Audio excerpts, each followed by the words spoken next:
something told me, and I know God talking to me because He said, make sure when you get out of here, give something back, do something for Candy, or do something for someone else in that situation. So, at that point, man, you don't,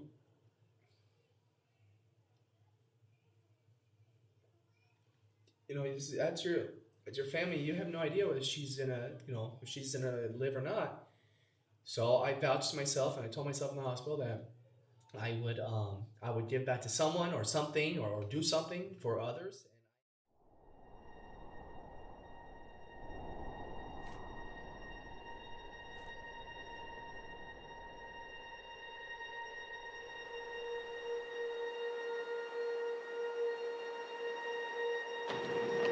Oh no, bro, they moved out. Look, the guy.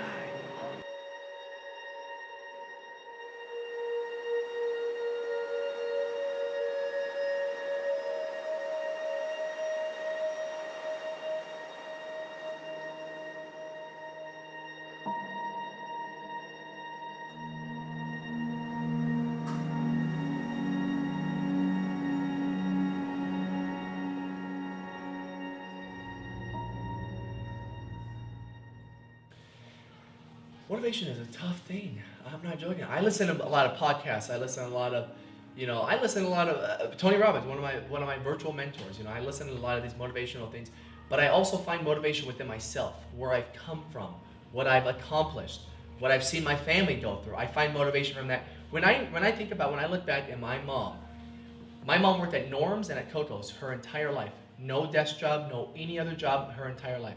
So I get motivation from that. I feel like I truly believe that I was privileged enough to see my mom and my dad struggle so much to where I have this amount of fucking energy and this much passion into everything I do, because I saw what they struggled for. I saw my mom raising five kids, and I was on welfare from about 4 to about almost 11 years old.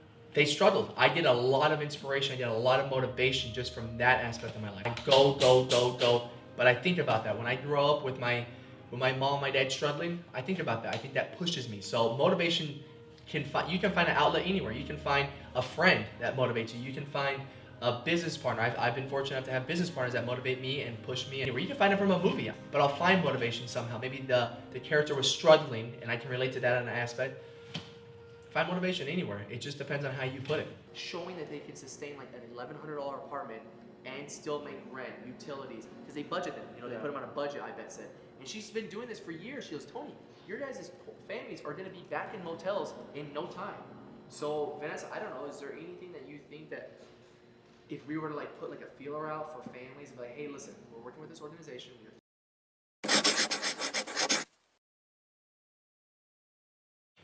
So Operation Never Smile, it became my passion project. Like, I mean, really, I harness this thing as my full-on passion project. But so my little sis, Candy, she's on my board of directors as well. She almost passed away in a pretty horrific car accident about almost 4 years ago, and she was on the 405. She tumbled and flipped by, I don't know, they expected like 3 or 4 times, and she hit the median on the 405. Thank God no one was with her, because they would have definitely not survived this at all. Her car was so impacted, both sides, but her side, her when she flipped, when we picked it up at the tow yard, we looked at the tow yard, we couldn't pick it up, couldn't even move it, but she was in a little bubble. So I know, and my family knows, and our friends, that she was touched by God. She was saved by God, because there's no other way that you can explain this thing at all. Anyway, it was like around 10:30 at night. We all got the call. We go to UCI hospital. We had no idea what was going on. She was in ICU, intensive care unit, at UCI, and she was in a coma, not self-induced, no anything like that. We had no idea whether she was going to live or not. I'm not kidding. She was not doing so well. They had her on like major breathing tubes, all this kind of stuff. She became paralyzed from her right shoulder and leg down. She became paralyzed. She had to learn how to re-walk, reuse her right hand. It was her right hand. Go through all the rehabilitation programs. But on the 8th day, on the 8th day, and you're on your hands and knees praying to God every single minute, probably 10 to 15 times a day, it felt like, and praying that God gives your sister a second chance. And anyway, she was in the hospital, and on the 8th day she woke up. And as she woke up, I'm not kidding. I know that day was the biggest gift that I've ever received from my life. God has given my family and I the biggest gift of our life by giving Candy back to us, because we had no idea what was going on. But something told me, and I know it was God talking to me, because He said, make sure when you get out of here, give something back, do something.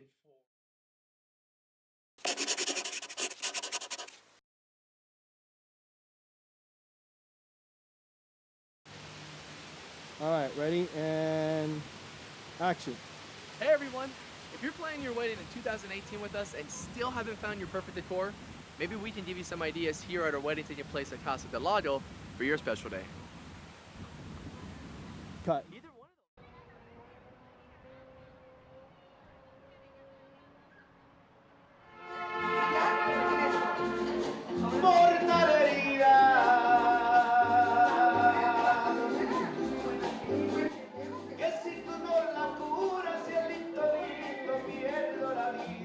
I'm just full of great ideas. David, my guy, look at this guy. This is where I get my looks from. Dude, okay, wait. Post giveaway for wedding. So funny. Oh, but it has to be. It's got to be disclaimer. We have to say wedding, because if they have anniversaries booked, we have birthday parties, but we have. It's got to say why you selected your wedding venue of choice, or it has to say why you select the company, quinceañera, everything. But also the venue. What made you choose your venue? Okay, so it can be open to anyone. So then people are looking at those videos and saying, oh my God, Beta that's why they picked Beta, because of the bar. So then are you guys going to do just one person or one person for each venue? Oh, one person Because for if each you're venue, doing, yep. yeah, you have to do one person for each Yeah, venue. so look. Then if you pick, say you Yeah, pick we have Casa to. del Lago, then that's like your kind of putting No. We can say, why'd you pick Casa del Lago Events, the company? Okay. Why is it that you went with a company? Yeah, Because actually, that's gonna be giving away. Yeah. It's gonna be giving away too much stuff, dude. Yeah. That's too much stuff. We can give this giveaway. Honestly, once a quarter, every other 2-3 months, we do a giveaway. And we'll give them like a free 2-topping large pizza.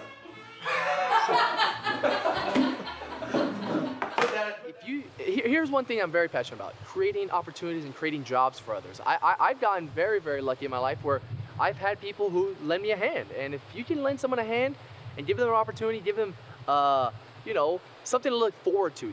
People have a very, very amazing way how they show you how much they care for what you've done to them, or what you've helped them with, or you've encouraged them with, or what you share with them, and they do that tenfold. They give it right back to you. Anything you put out there reciprocates to you 10 times fold, and I've been experiencing that my entire life. I try to make as many opportunities as I can for each individual that I come across. If I can create a job for someone, hey man, we're all winning.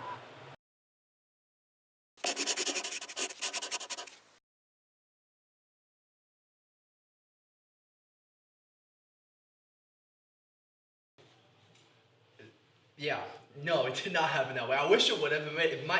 Probably would have made the process a lot easier to just go and get focused, but no. Unfortunately, actually, it's probably a blessing, because it was a blessing besides the entire story, but yeah, it made me grow and made me develop all these different skills I never had.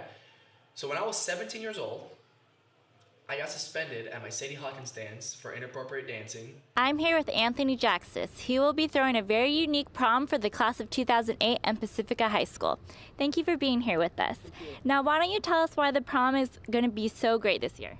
Well, the prom is going to be so great in many different ways. I'm getting different incentives for all the students to get together for the last dance of the year. Hey, now you threw your own prom last year as well. What made you want to do that, and how did that turn out? Actually, last year was just pretty much just sticking up for my freedom of speech, because, like my fellow students, a couple of us got suspended for inappropriate dancing.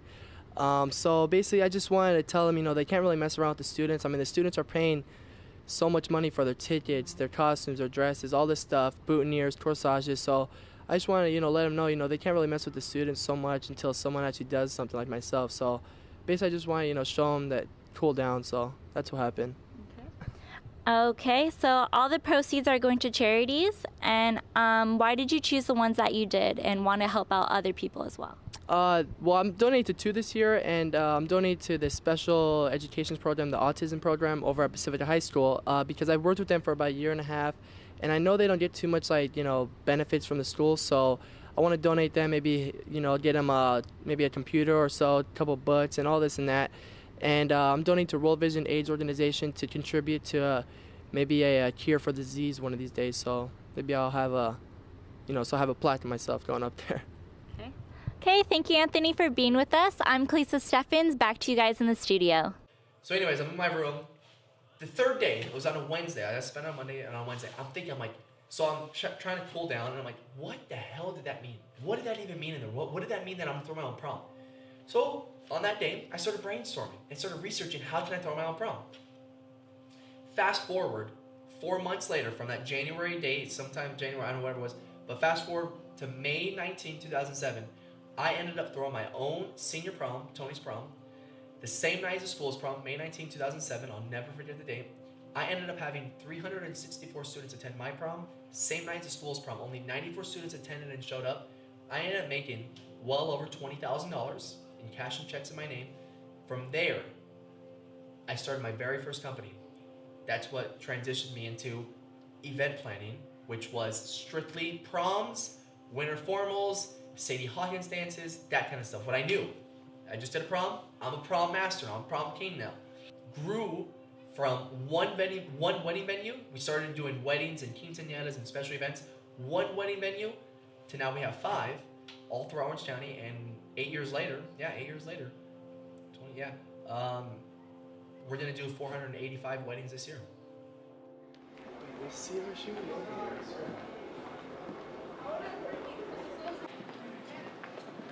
there. That's where it all started, man. I used to walk these halls when I was 14, 15, 16, 17. You're, driving around that BMW with his shirt off, right? And, and I'm just like, dude, come on, and all of a sudden when you graduated, we never heard anything from you, so Right. normally students really come back, Okay. and they're usually want to, like talk, oh, I'm at UCLA, oh, this is going well, I'm at Cal, oh, I'm at, Cal State Fullerton, Cal State Long Beach. I had nothing going on in my life, Mr. Dunn. You should have. It took me years to even get off the ground on that. I'm just saying, I was doing zero, zilch, nothing. I didn't know if this was actually gonna work. Dang. So, but yeah, I'm just stoked, to hear that, you're doing the good stuff, I really appreciate it. Yeah. you kind of feeling it that, when you're starting to do the right thing, that everything else starts falling into place. You feel it. You feel the motion. You feel the bearings starting to actually go in motion and starting to work. In your favor. Yeah. But it takes a while. It took me a long time to do it. A lot. It's been 10 years, but it took me 4 years just to even be able to pay myself anything. I'm not joking.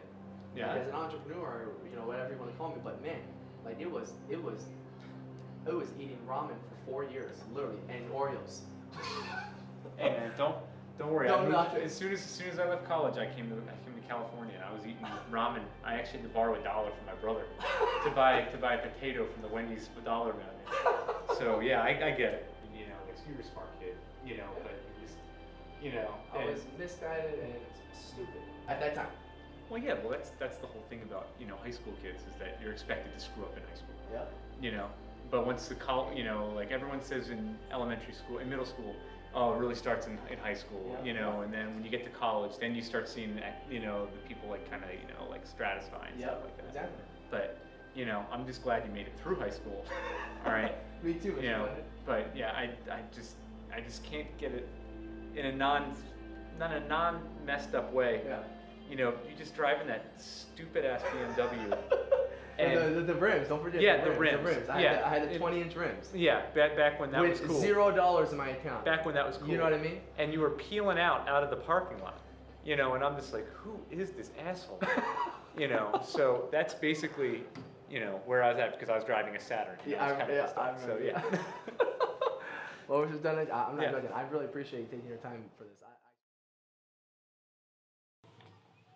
My brother, yeah, actually, okay, my dad for sure, but my brother is the one who got me into acting originally.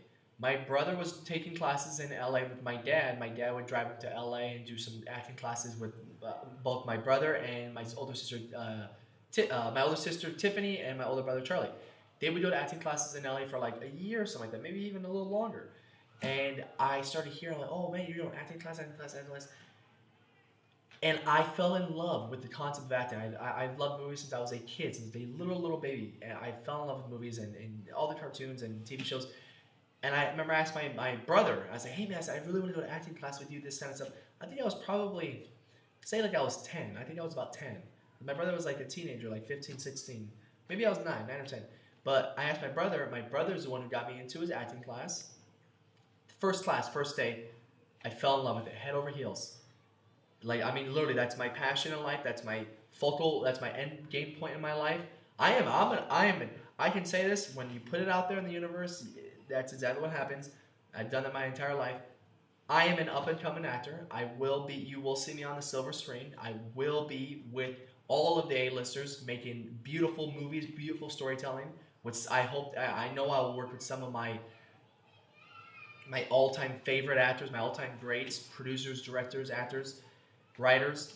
But I fell in love with the concept of acting. I fell in love with just reading a scene, character building, objective, motivation behind that scene. But my brother got me into it. I then got signed to my very first agent when I think I was 11. Yeah, I was 12. I was 12 years old. I signed my first agent, and I started booking commercials. I started booking TV shows. I started booking a few movies here and there, little parts here and there. But yeah, got into it, and I never want to get out of it. Could you hold on a second? Yeah, of course. Okay. This to be huge. This to be our first family. This to be the first family. I don't know. I'm hoping.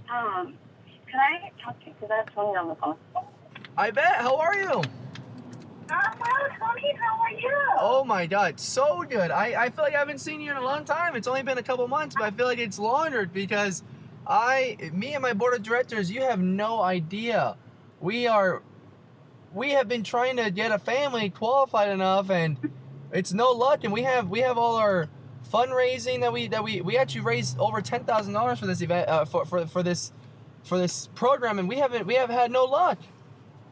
Well, we have a couple families, so it seems like we may have a couple families in the in the near future. Okay, well, how about this? Listen, if I can come and talk with you over at, I can't remember what school I met you at, where your office is located last time.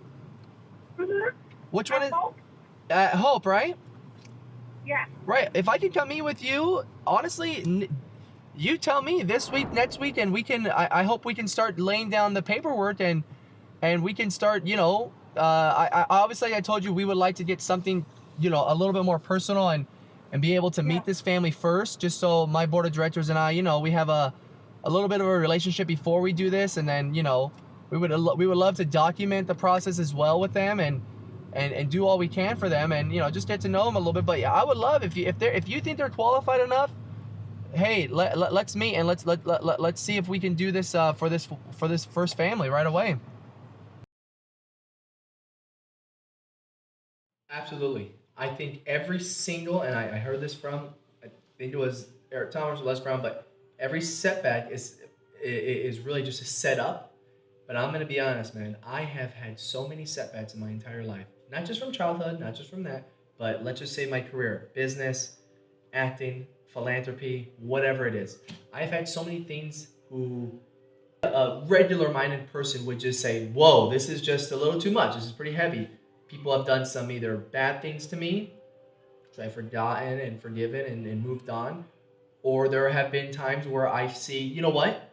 There are wheels turning here. There are differences that I'm making. There are dreams that I'm not quite there yet, but I can feel them, and I know something has happened in the process. But it comes down to this: acting. Act upon what it is that you want, your objective, your decision, your goals. If you're just waking up every morning and you really don't know, it comes down to the core. If you really don't know what you're going to do that day, you don't know what you're going to do the next year. If you don't know what you're going to focus on that day, if you don't know what you're going to focus on that week, How the hell are you gonna know what you're gonna focus on for the next 5 years? You need to put it into perspective. Okay, yeah, I get it. There's to be a day where to be a kind of a lazy day, to be a whatever day.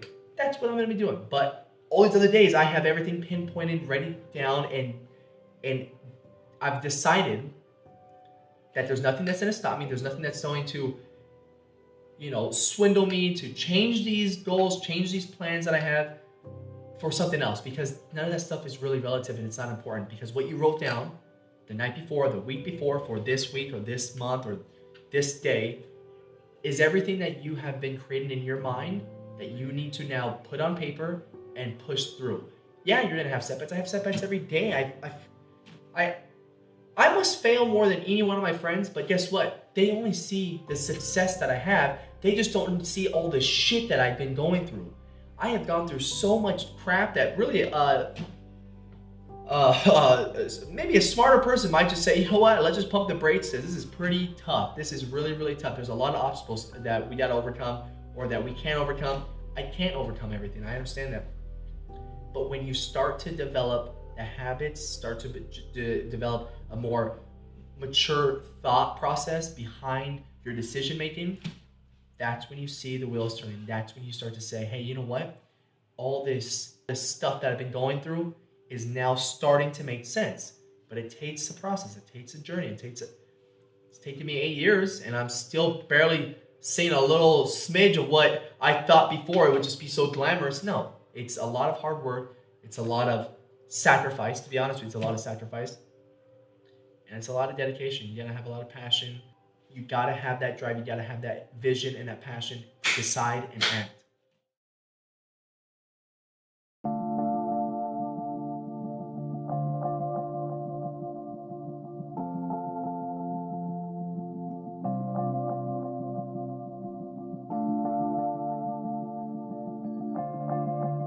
She'll reach out to you, my man, and she'll get in touch with you, and I hope that there's some sort of connection, my man, because I'm telling you, if there is, we can relocate you in a month. I'm not joking. Any city, like anywhere? Any city in Orange County. The idea is we're hoping you guys qualify. Beautiful. So anything we can do. Beautiful, thank you. Yeah. I will. When she wake up, she'll call you, let you know either way. Cool, man. Thanks, Charles. I appreciate it. Thank Nice to you. see you, brother. We'll see you next month as well, Yes, right? yes. Take care, man. All righty. Brother.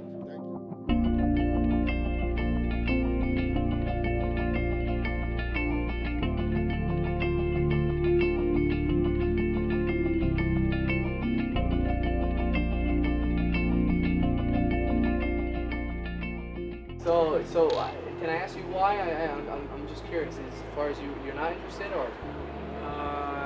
It's no papers, no social security. Okay, I got you.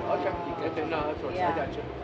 An email, whatever it is, and if we can, we would love to see if we can help you guys out and relocate you from these motel living situations to a permanent housing residency. Yeah, that's good luck. So please, my man, please let us know, my man. All right, well, we'll see you next month. Appreciate it. Thank you. All right, take care, my man.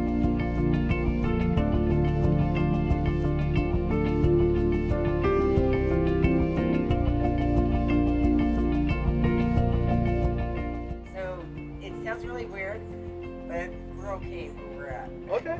Well, no That's problem. just too expensive. Yeah. I understand. Yeah. All right. I Well, understand. we'll see you guys next We'll month see you next for the pizzas and the games. Okay. Okay.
some sort of inspiration as far as an idea of what you want your reality to become, and that is what something that kind of propels you towards that vision or dream or aspiration to become happy.